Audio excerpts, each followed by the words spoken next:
सैयद सालार मसूद गाजी के नाम से जानती है। जानते हैं आप हजरात? जानते हो भाई? हुजूर गाजी पाक को जानते हो? हिस्ट्री बताऊं मैं आपको, गाजी पाक कौन है? तारीख सुनो। हुजूर गौसे पाक रजी अल्लाह ताला अन्हु से तकरीबन 65 साल पहले हुजूर सैयद सालार मसूद गाजी पैदा हुए।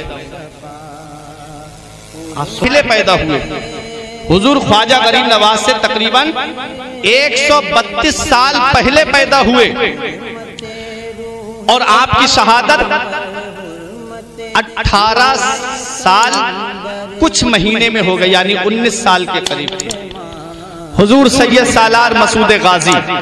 थोड़ा जहन को करीब करें, मैं तारीख बता रहा हूं। गरीब नवाज के इस हिंदुस्तान में आने से तकरीबन 100 साल पहले, गरीब नवाज से तकरीबन 100 साल पहले इस हिंदुस्तान की सरजमीन पर इस्लाम का झंडा मेरे मसूद गाजी ने लहरा दिया था।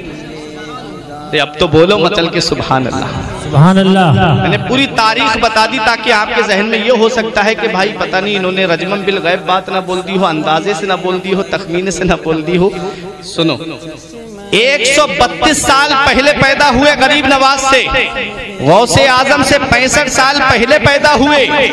मकाम अपनी अपनी जगह है, मर्तबे अपनी अपनी जगह है, लेकिन इस हिंदुस्तान की सरजमीन पर तकरीबन गरीब नवाज से 100 साल पहले बहराइच की सरजमीन पर अल्लाह का वो मुकद्दस बंदा, महमूद गजनबी का भांजा, सुबुक्तगीन का नवासा, सैयद साहू सालार का लाडला, सतरे मोहल्ला का नूरे नजर, तारीख जिसे सैयद सालार मसूद गाजी के नाम से जानती है, वो इस हिंदुस्तान की सरजमीन पर इस्लाम का झंडा लहरा गए। और ऐसा इस्लाम का झंडा लहराया, ऐसा इस्लाम का झंडा लहराया कि तारीख बताती है तकरीबन 22 राजा गैर मुस्लिम एक साथ जमा होकर के उस एक मर्द मुजाहिद के लिए आए थे। और क्या शान है, नौजवानी का आलम है, जवान है, 18 साल का कलियल जवान है। क्या बात है मसूद गाजी की, क्या शान है मेरे मसूद गाजी की। अली का घर भी क्या घर है कि जिस घर का हर एक बच्चा,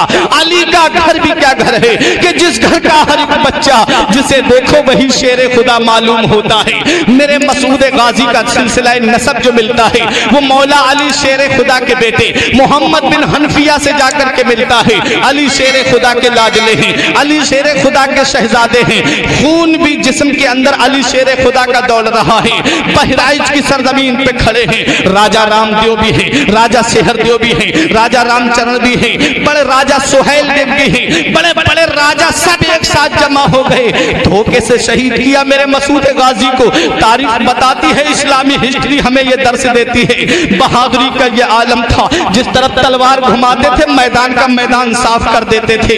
इनकी रगों में भी तो अली का खून दौड़ रहा था। जालिम राजाओं ने देखा कि ये थोड़े से मुसलमान हैं, ये किसी तरह से कब्जे में नहीं आ रहे हैं, किस तरीके से इनको यहाँ पर शहीद किया जाए।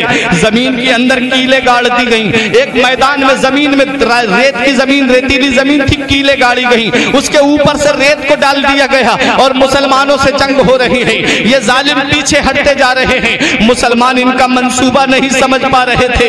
ये जालिम उस मैदान से बच करके अलग हट गए और मुसलमान सीधे चले आ रहे हैं। जब उस मैदान में मुसलमानों के घोड़े पहुंचे, उनके पैरों में कीले जब चुभी तो घोड़ों ने इधर उधर बिदकना शुरू किया, भागना शुरू किया। बहुत से मुसलमान घोड़ों की टापों के नीचे आ गए। मेरे मसूद गाजी का एक दीवाना था जिसे सिकंदर दीवाने कहते हैं, जिनका मजार इस नाचीज ने देखा है। मसूद गाजी के मजार शरीफ के पश्चिम साइड में जिनका मजार है, जिन पर मोटे मोटे डंडे लटके हुए होंगे, मैं आपको बता देता हूँ एक पहचान सिकंदर दीवाने के मजार की। जब बहराइच जाएंगे तब आपको पता चलेगा। सिकंदर दीवाने ने मसूद गाजी रजी अल्लाह ताला अन्हु के साथ में है। राजा सुहेल देव पहाड़ की आड़ लेता हुआ आया और सैयद सालार मसूद गाजी को धोखे से एक ऐसा तीर मारता है जो आपकी पेशानी पे लगता है और आप घोड़े से नीचे तशरीफ ले आते हैं। एक रिवायत में आया कि हुलकुम पे लगता है और आप घोड़े से नीचे तशरीफ ले आते हैं। मेरे मसूद गाजी के जिस्म पे